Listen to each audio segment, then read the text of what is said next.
بسم الله الرحمن الرحيم.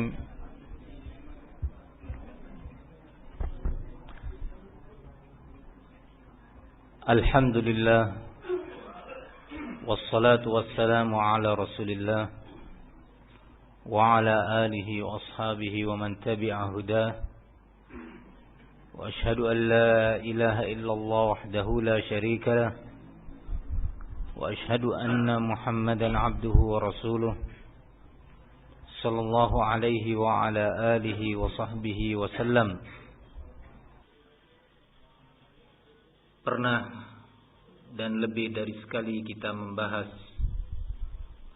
tentang salah satu nikmat yang didambakan oleh setiap mukmin, salah satu nikmat yang diharapkan oleh setiap orang yang beriman kepada Allah dan hari akhir, yaitu nikmatul istiqamah.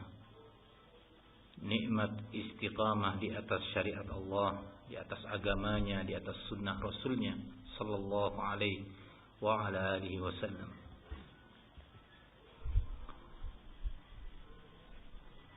Hal itu dikarenakan Allah mengabarkan di dalam Al-Quran, walladzina qalu innal ladzina qalu rabbana tatanazzalu alaihimul malaikah alla takhafu wa la tahzanu wa abshiru bil jannati allati kuntum tu'adun nahnu awliya'ukum fil hayatid dunya wa fil akhirah wa lakum fiha ma tashtahi anfusukum wa lakum fiha ma tad'un nuzulan min ghafurir rahim.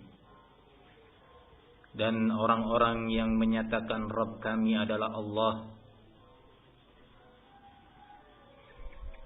kemudian mereka beristiqamah di atas syariat Allah, ketika al-maut hendak menjemputnya, maka para malaikat dengan perintah Allah turun berbondong-bondong untuk menyambut calon jenazah ini. Para malaikat itu membawa kabar gembira dari Allah untuk si calon jenazah, di mana seorang ketika hendak menghadapi al-maut dalam keadaan gundah, dalam keadaan takut, cemas, takut terhadap apa yang akan dihadapinya di alam kubur, takut terhadap apa yang akan dihadapinya nanti di yaumil akhir, cemas terhadap apa yang akan ditinggalkan dari putra dan putrinya dan keluarganya. Maka di saat seperti itu, seorang yang istiqamah, sabar di atas syariat Allah, mengerjakan segala yang diperintahkan oleh Allah, meninggalkan semua yang dilarang oleh Allah subhanahu wa ta'ala, maka di saat itu, suara apa ini? Di dalam masjid atau di luar masjid? Di luar.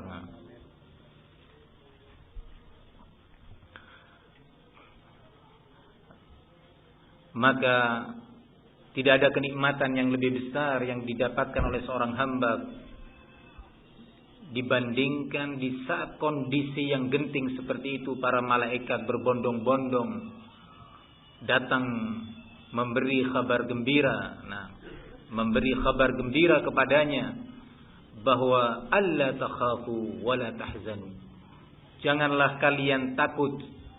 Para malaikat terus memberi kabar gembira dalam keadaan jenazah ini dikitari oleh keluarganya, atau calon jenazah ini sedang dikelilingi oleh anak-anaknya, oleh saudara-saudara kandungnya, atau mungkin orang tuanya. Mereka tidak mengerti bahwa di saat itu datang para malaikat kepada hamba Allah yang beristiqamah dan sabar di dunia menjalankan syariat Allah. Ternyata para malaikat itu memberi kabar gembira, jangan kalian takut, jangan kalian cemas, Jangan takut terhadap apa yang akan datang setelah ini. Sesungguhnya Allah telah memberikan maghfirah, ampunan untuk kamu, memaafkan dosa-dosa kamu. Allah akan masukkan kamu ke dalam jannah. Allah akan selamatkan kamu dari an-nar dan azab kubur. Terus kabar gembira demi kabar gembira. Tentunya tidak ada kenikmatan yang lebih besar dibandingkan ini. Tidak ada. Para hadirin yang saya muliakan, namun di sisi lain kita pun menyadari bahwa istiqamah di atas syariat Allah, di atas bimbingan Al-Quran, di atas ketentuan-ketentuan Allah yang Allah sebutkan di dalam Al-Quran, atau di atas bimbingan Rasulullah sallallahu alaihi wasallam di dalam sunnahnya, bukanlah suatu perkara yang sangat mudah. Oleh karena itu Rasulullah sallallahu alaihi wasallam banyak mengingatkan kita untuk takut dan khawatir terhadap diri kita. Takut dan khawatir terhadap keselamatan iman kita. Takut dan khawatir untuk kita mengakhiri dunia ini, mengakhiri kehidupan ini dalam keadaan kita tidak beriman. Dalam keadaan kita masih melanggar Allah. Dalam keadaan kita masih melanggar Rasulullah sallallahu alaihi wasallam. Tidak boleh seorang muslim merasa aman dari kemungkinan dia akan jatuh, tergelincir ke dalam pelanggaran-pelanggaran kepada syariat Allah. Oleh karena itu Allah membimbingkan kepada kita salah satu doa, Rabbana la tuzigh qulubana ba'da idh hadaitana wa hab lana min ladunka rahmah innaka antal wahhab. Ya Allah, jangan Engkau sesatkan kalbu-kalbu kami ini setelah sebelumnya Engkau berikan hidayah kepada kami. Jangan Engkau sesatkan kembali ya Allah, dan limpahkan kepada kami karunia rahmat-Mu, rahmat dalam iman kita, rahmat dalam takwa kita, rahmat Allah dalam ibadah kita, rahmat Allah dalam rizki kita, rahmat Allah dalam keluarga kita, dan seterusnya. Diajarkan kita untuk berdoa dengan doa yang seperti ini, meminta kepada Allah keistiqomahan dan perlindungan dari kesesatan dan penyimpangan. Begitu juga Rasulullah di dalam banyak doanya, sebagaimana sering kita sebutkan, selalu meminta untuk tetap atau ditetapkan oleh Allah hatinya. Ini Rasul, manusia paling bertakwa, manusia paling berilmu, manusia paling banyak ibadahnya.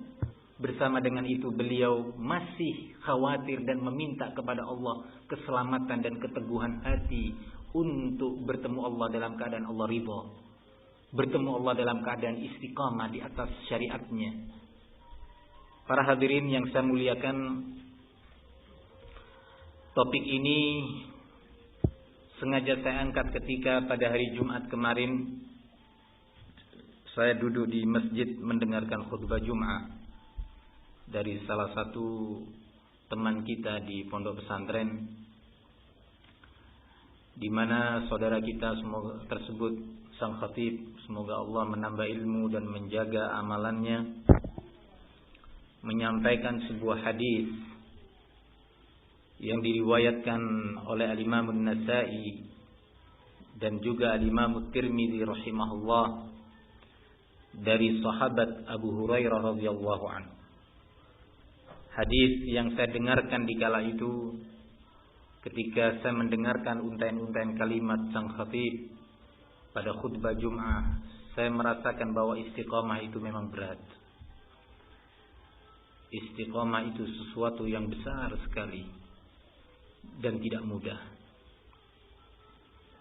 Hadis ini Rasulullah sallallahu alaihi wasallam menyatakan, "Innallaha lamma khalaqal jannata wan nara arsala Jibril alaihi assalam ila al-jannah faqala idhhab fanzur ilaiha wa ma a'dadtu li ahliha fiha."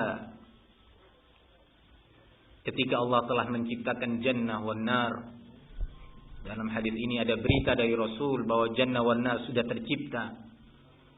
Maka di saat itu Allah mengutus Jibril alaihissalam, mengutus malaikat Jibril alaihissalam untuk melihat ke dalam jannah. Fanzur ilaiha wa ila ma a'dadtu li ahliha fiha. Lihatlah wahai Jibril kepada jannah itu dan segala kenikmatan yang telah aku siapkan untuk penghuninya.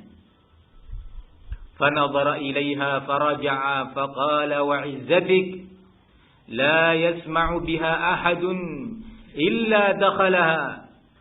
Ketika Jibril telah melihat jannah, maka Jibril kembali seraya mengucapkan dengan memulai perkataannya dengan sumpah, wa izzatika, demi kemuliaanmu ya Allah,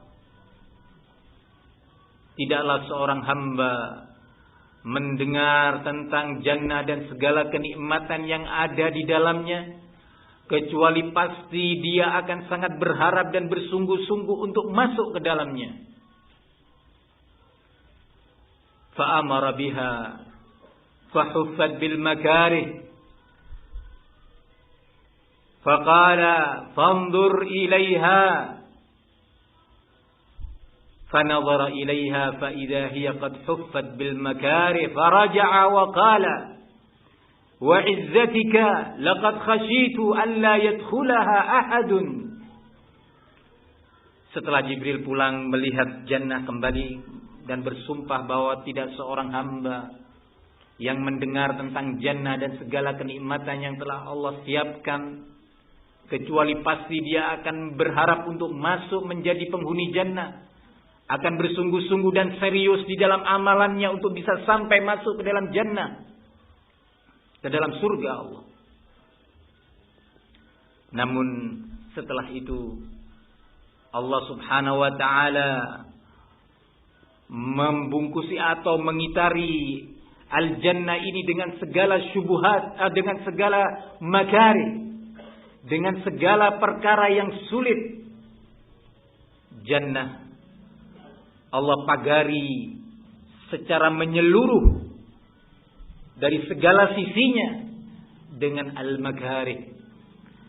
Al-makarih itu adalah segala sesuatu yang dibenci oleh manusia, segala sesuatu yang dibenci dan tidak disukai oleh hawa nafsu. Al-makarih itu adalah segala sesuatu yang dirasa berat oleh hamba. Maka jannah itu dipagari dan dikelilingi oleh segala sesuatu dari segala amalan yang berat.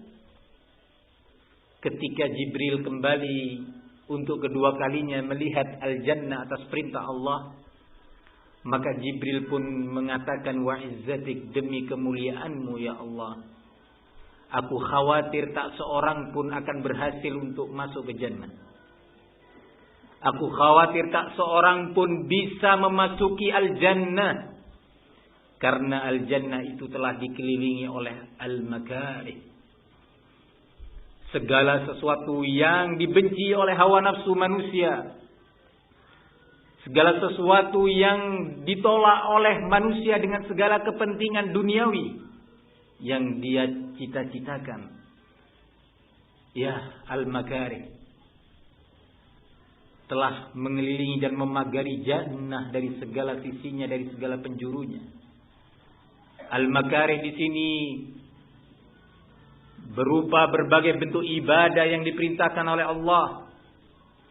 Allah memerintahkan kepada hamba-hambanya kaum mukminin dengan berbagai bentuk ibadah. Melakukan beberapa bentuk ibadah itu dirasa berat oleh hawa nafsu kita. Baik ibadah itu dalam bentuk salat, sangat berat bagi hawa nafsu untuk melakukannya. Sangat berat bagi seorang hamba untuk melakukan atau melangkahkan kakinya dari rumah menuju masjid. Setiap 5 waktu dari sholat fardu ini terasa berat. Ya mungkin terasa ringan bagi orang yang tidak punya kesibukan. Tetapi bagi orang-orang yang punya kesibukan dan target-target duniawi, sangat berat dia untuk meninggalkan kepentingan duniawinya itu untuk berangkat ke masjid, memenuhi panggilan Allah Subhanahu wa taala untuk melakukan salat secara berjamaah di masjid Allah. Berat rasanya. Ini salah satu contoh makarih. Begitu juga makarih yang lainnya.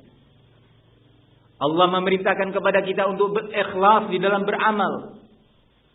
Allah memerintahkan kepada kita di dalam setiap amal yang kita lakukan untuk memurnikan dan membersihkan niat karena Allah. Tidak karena sesuatu dari perkara duniawi. Tidak karena ingin diposisikan tidak karena ingin dipuji, tidak ingin untuk dikatakan dia orang yang begini dan begitu, tetapi benar-benar ikhlas. Ikhlas itu pun berat, tidak mudah, butuh mujahadah, butuh kesungguhan dan upaya untuk terus memerangi syaitan dan hawa nafsu kita, untuk mempertahankan kalbu kita di atas ibadah yang Allah perintahkan yang namanya al-ikhlas. Terkhusus pada amalan-amalan yang manfaatnya itu dirasakan oleh orang lain. Terkhusus pada amalan-amalan yang manfaatnya bisa didapat oleh orang yang di sekitar kita. Maka keikhlasan itu lebih berat lagi. Baik amalan itu berupa amalan yang terkait dengan badan kita ataupun terkait dengan harta kita, terasa berat untuk ikhlas. Oleh karena itu, ciri-ciri al-muttaqin itu adalah orang-orang yang selalu berupaya untuk mengikhlaskan amalannya. Sangat berat ketika seorang bersedekah untuk tidak diketahui oleh orang lain bahwa dirinya telah bersedekah. Sangat berat ketika seorang itu menolong orang lain untuk tidak diketahui oleh orang lain bahwa dirinya telah menolong orang. Dan seterusnya dari berbagai amalan yang manfaatnya bisa dirasakan oleh manusia.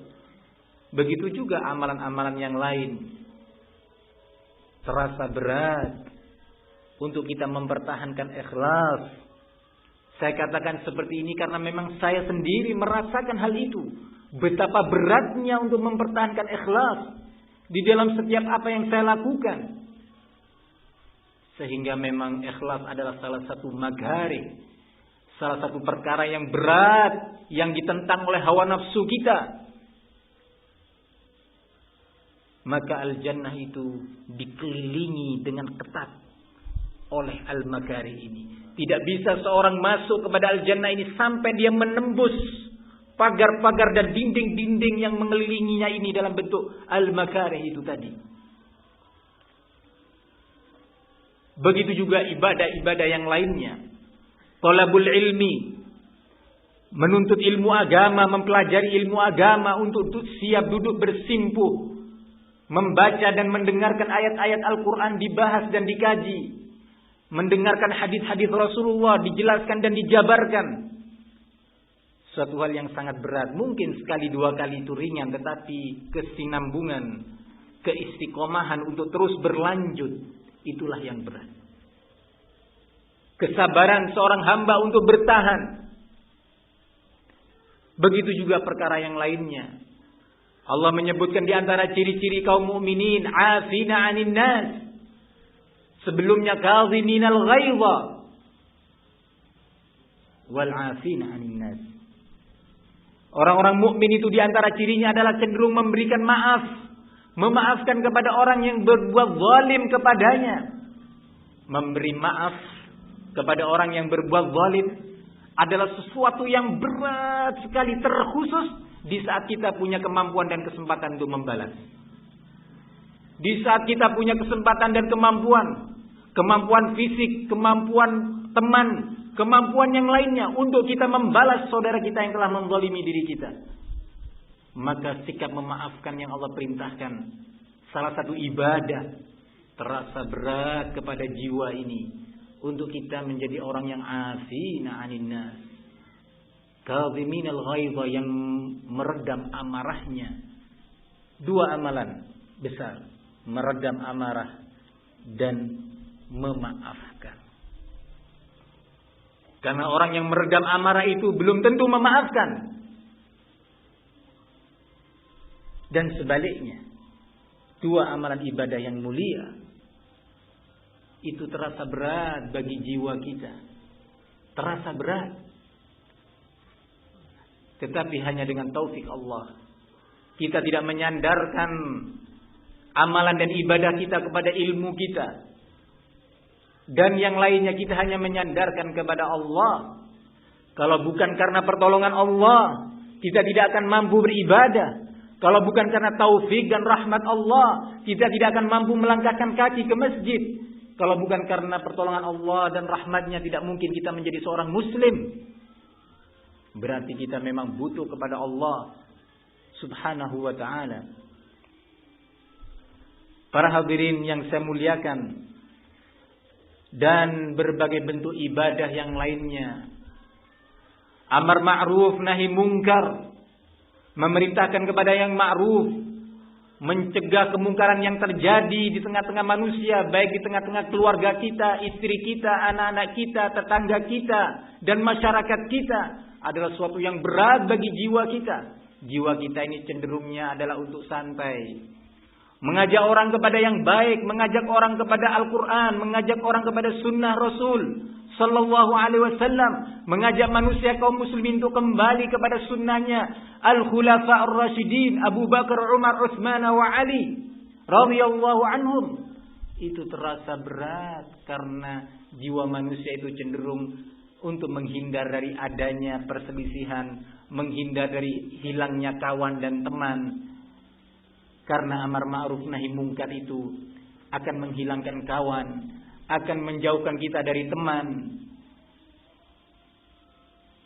Maka hawa nafsu kita merasakan amalan yang berikutnya ini yang namanya amar ma'ruf nahi mungkar, akan merasakannya sebagai amalan yang berat, amalan yang menyulitkan, sehingga dia cenderung untuk meninggalkan amalan amar ma'ruf nahi mungkar. Dia tahu pada temannya ada kemungkaran, dia tahu pada temannya ada kesalahan, kemaksiatan, tetapi dia cenderung diam, tidak ada upaya menasehatinya, tidak ada upaya untuk menegurnya. Karena dia khawatir ketika saya menegur dia atau saya mengingkari kemungkaran dia, nanti saya akan kehilangan sesuatu dari perkara duniawi yang saya miliki. Saya akan kehilangan relasi, saya akan kehilangan kawan, teman duduk dan teman bersantai, dan seterusnya. Para hadirin yang saya muliakan, semuanya itu yang pertama kali membutuhkan hidayah dari Allah, membutuhkan pertolongan Allah untuk kita bisa istiqamah di atas berbagai ibadah yang dirasa berat oleh hawa nafsu manusia. Kalau bukan karena pertolongan Allah, pasti kita tidak akan bisa bertahan. Yakinilah, kalau bukan karena pertolongan Allah, niscaya kita akan hancur dan tergelincir dalam keadaan kita meninggal dunia, wal'iyadu billah, tidak dapat meraih husnul khatimah. Kemudian setelah melihat kondisi jannah yang seperti itu, Jibril bersumpah, demi kemuliaan-Mu ya Allah, aku sungguh sangat khawatir tak seorang pun akan berhasil masuk ke dalam jannah. Berarti memang butuh keseriusan, butuh perjuangan, butuh kesungguhan dan upaya. Dan upaya itu tidak mungkin kita berjalan sendiri-sendiri di dalam menghadapi hawa nafsu kita. Harus ada upaya saling menasehati, saling mengingatkan. Karena para syaitan itu bekerja sama, saling membantu untuk menyesatkan anak manusia. Siang dan malam terus bekerja sama mereka untuk menjerumuskan kita ke dalam neraka, untuk menjauhkan kita dari jannah Allah. Maka kita sebagai hamba-hamba Allah mukminin harus ada upaya kerjasama, saling menolong dalam ketakwaan, mengingatkan saudaranya ketika dia malas beribadah, mengingatkan saudaranya ketika dia malas datang ke masjid, mengingatkan saudaranya ketika dia tidak bertawakal kepada Allah, mengingatkan saudaranya ketika dia tidak mau mengikuti perintah Allah dalam Al-Quran maupun perintah Rasulnya di dalam sunnah beliau. Diingatkan, saling mengingatkan agar saudara kita tidak menjadi mangsa syaitan, agar saudara kita tidak menjadi korban kejahatan syaitan. Para hadirin yang saya muliakan, kemudian Rasulullah melanjutkan hadis tersebut. Wa qala idhhab fanzur ila an-nar wa ila ma a'dadliha fiha. Maka wahai Jibril, pergilah engkau dan lihatlah neraka, dan kau lihat sekaligus apa yang telah aku siapkan dari berbagai azab, dari berbagai siksa yang aku siapkan untuk penghuninya. Fanadhara ilaiha fa idza hiya yarkabu ba'daha ba'dan. Maka Jibril pergi melihat an-nar, neraka. Ternyata neraka itu apinya telah apinya itu menyala dengan dahsyatnya. Suara api yang sangat keras, gemuruh api yang sangat keras.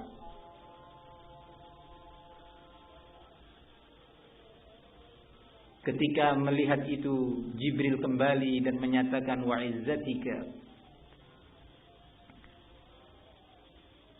izzatika la yadkhuluha ahadun. Sungguh tidak akan ada seorang pun yang akan mau untuk masuk ke dalam an-nar. Melihat kondisi azab yang seperti itu.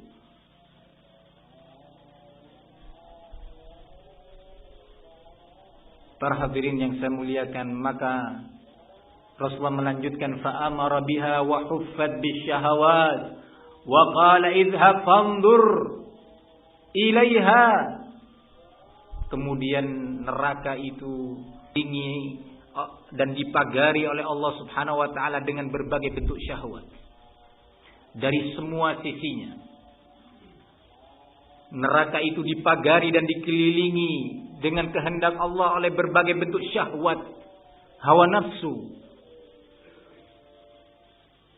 Ketika Jibril kembali melihat kepada an-nar dalam kondisi yang kedua ini, maka Jibril kembali dengan bersumpah, wa izzatika laqad khashitu an la yanjuwa minha ahadun illa dakhalaha. Sungguh aku telah khawatir tak seorang pun berhasil selamat dari neraka itu kecuali dia akan ditarik kembali untuk masuk ke dalam an-nar tersebut. Karena dahsyatnya daya tarik an-nar, daya tarik neraka untuk menyeret orang yang mendekat. Dikarenakan syahwat-syahwat itu tadi. Dengan berbagai bentuk syahwat. Syahwat manusia yang tidak pernah puas. Sehingga dengan sebab itu dia berani melanggar Allah. Berani menentang Rasul sallallahu alaihi wasallam karena syahwat tadi. Pada mulanya dia sebenarnya sudah sangat cukup dalam penilaian syariat dalam hal kehidupan duniawinya. Dia tadi punya sebidang tanah untuk bisa dibangun rumah sederhana di atas sebidang tanah itu. Tetapi dia tidak puas, dia harus mengejar tanah yang lebih luas lagi. Dengan bangunan rumah yang lebih baik dari yang sebelumnya yang dia mampu. Sehingga untuk memenuhi syahwatnya tadi, dia harus bekerja siang dan malam walaupun dia harus berdusta. Berdusta karena syahwatnya. Walaupun dia harus menipu saudaranya. Walaupun dia harus mengurangi hak saudaranya. Walaupun dia harus memutuskan hubungan dengan saudaranya. Walaupun dia harus memutuskan tali silaturahmi karena dunia bukan karena urusan agama. Walaupun dia harus tidak bertegur sapa dengan saudara kandungnya. Dengan tetangganya. Gara-gara dunia. Gara-gara sebidang tanah, gara-gara sebuah rumah, gara-gara sebuah sepeda motor, gara-gara sebuah atau senilai uang tertentu. Karena syahwatnya, dia berani untuk melanggar larangan Allah yang telah Allah haramkan, yaitu riba. Sehingga dia pergi ke tempat-tempat yang menjanjikan keuntungan walaupun dia harus melalui pintu riba. Pinjam uang 5 juta untuk modal kembalinya setelah dihitung 5.500.000. Yang 500 itu riba. Orang meminjamkan uang itu kalau 5 juta ya harus kembali 5 juta. Kalau meminjamkan 1 juta ya harus kembali 1 juta. Nggak boleh meminjamkan uang 1 juta dicicil 200.000 sebanyak 6 kali. Sehingga menjadi 1.200.000. Itu namanya riba yang diharamkan oleh Allah subhanahu wa ta'ala. Yang Allah nyatakan orang-orang yang memakan riba akan Allah bangkitkan di hari kiamat. Seperti orang-orang yang kesurupan syaitan.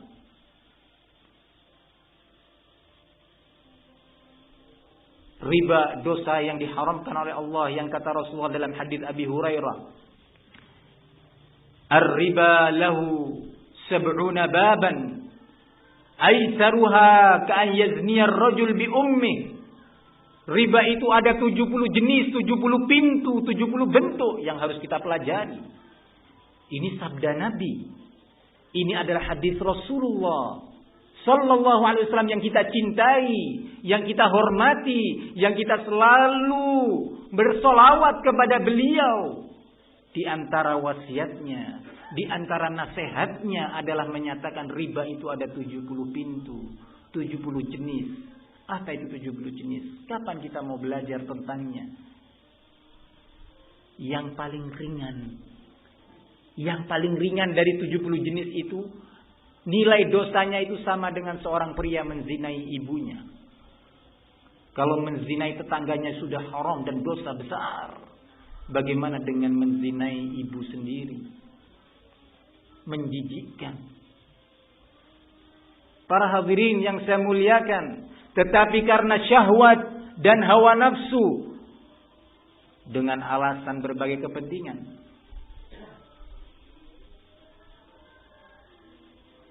berbagai kepentingan manusia, ingin menyekolahkan anak, dia harus mendolimi orang, kadang-kadang berdusta, melanggar Allah, melanggar Rasul, sehingga dengan itu dia semakin mendekat kepada neraka yang kata Rasulullah telah dipagari dan dikelilingi oleh syahwat. Sampai-sampai Malaikat Jibril menyatakan, aku sungguh khawatir tak seorang pun telah selamat sebenarnya dari neraka. Ternyata dia ditarik kembali untuk masuk ke dalam neraka karena kuatnya syahwat itu.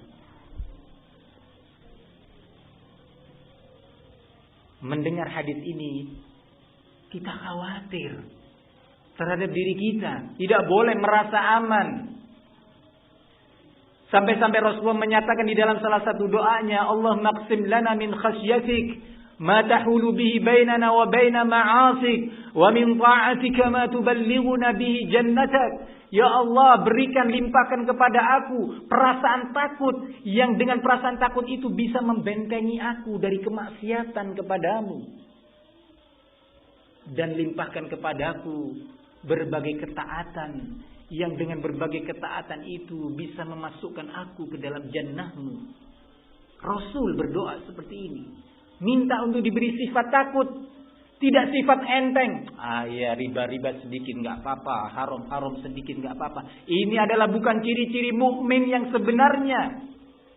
Adalah orang-orang yang tidak takut kepada Allah. Maka para hadirin, kehidupan dunia yang sebentar ini, kenikmatan yang fana. Sehari ini kita bisa menikmati, besok kita sudah tidak bisa menikmati lagi. Hari ini badan kita masih kuat untuk bisa menikmati sedikit saja dari kenikmatan dunia. Besok kita sudah tidak mampu untuk menikmatinya. Sementara umur kita semakin berkurang, Sementara al-maut semakin mendekat. Maka dari itu, ketika kita mendengar hadis semacam ini yang diriwayatkan oleh Imam Tirmizi, An-Nasa'i dan yang selain keduanya dengan lafaz yang mukhtasar, yang lebih ringkas, diriwayatkan juga oleh Imam Al-Bukhari dan Al-Imam Muslim rahimahumullah, sungguh mengingatkan kita untuk bersabar sejenak. Bersabar sejenak dalam kehidupan dunia ini. Sejenak, mungkin 30 tahun, 40 tahun umur kita, 50 tahun selesai. Kita bisa berkata berdusta karena untuk memenuhi syahwat kita. Kita bisa berkata sesuatu yang tidak semestinya. Kita bisa menjadi saksi palsu. Kita menjual persaksian kita dengan senilai uang yang kecil sekali.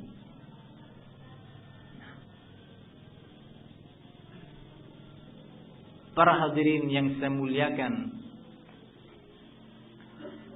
begitulah berita dari Rasulullah SAW.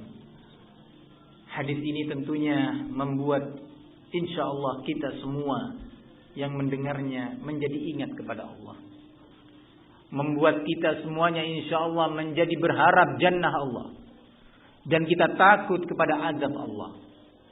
Dan insyaallah membangkitkan iman kita untuk sabar di atas syariat yang Allah bimbingkan di dalam Al-Quran. Al-Quran itu diturunkan tidak hanya untuk dibaca. Al-Quran itu untuk dibaca, salah satu fungsinya agar kita mendapatkan pahala. Tetapi di antara fungsi utama Al-Quran itu untuk dipelajari makna-maknanya dan tafsir-tafsirnya, hukum-hukum yang terkandung di dalamnya untuk kita amalkan. Begitu juga Rasulullah sallallahu alaihi wasallam, nabi, seorang manusia, seorang rasul yang diutus untuk ditaati nasihat-nasihatnya. Oleh karena itu, kita harus mengenal siapa nabi, kita harus mengenal siapa rasul. Kita harus mengenal siapa Rasulullah, mengenal bukan sekedar nasab beliau, tetapi mengenal syariatnya. Bagaimana Rasulullah membimbingkan kita dalam urusan rumah tangga, bagaimana Rasulullah membimbingkan kita dalam urusan perdagangan, bagaimana Rasulullah membimbingkan kita dalam urusan ibadah, baik di masjid maupun di luar masjid, bagaimana Rasulullah membimbingkan kita dalam urusan iman, akidah dan yang lainnya. Kita harus kenal Nabi.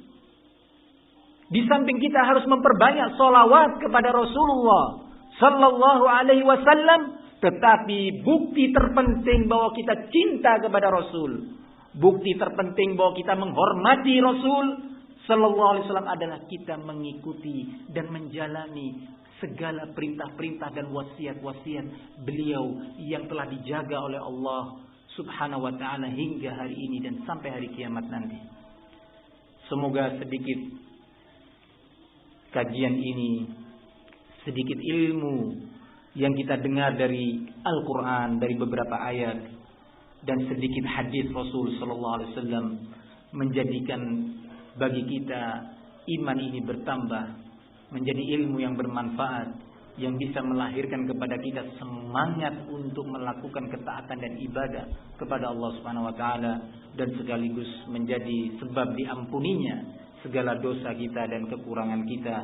Amin ya rabbal alamin. Kurang lebihnya saya mohon maaf. Sampai di sini kajian kita pada malam hari ini. Wassallallahu wasallam wa barak ala nabiyina Muhammad wa ala alihi wa sahbihi wasallam.